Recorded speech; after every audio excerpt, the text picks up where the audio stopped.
Ikinalulungkot ng kampo ni Derek Ramsey na damay pa ngayon sa panibagong reklamong isinampa ng pinakasalan ng aktor ang dati niyang nobyang si Angelica Panganiban. Balitang hatid ni Nelson Canlas.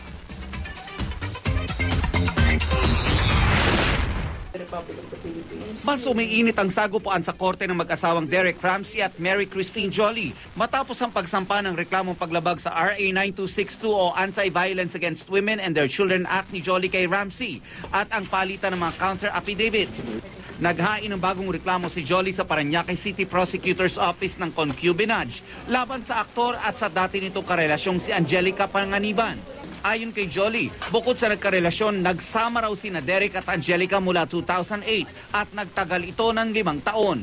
Gagamitin daw ni Jolly ang interview ni Angelica sa Star Studio Magazine na nailathala noong April 2013 kung saan inamin ng aktres ang relasyon at pagsasama nila ni Derek. I just got a hold of this article recently and that's why I filed because otherwise I didn't really have concrete proof until recently. Ayon sa kampo ni Ramsey, isa na namang paraan ng pangaharas ito kay Ramsey dahil hindi mapagbigyan ang mga demands ni Jolly.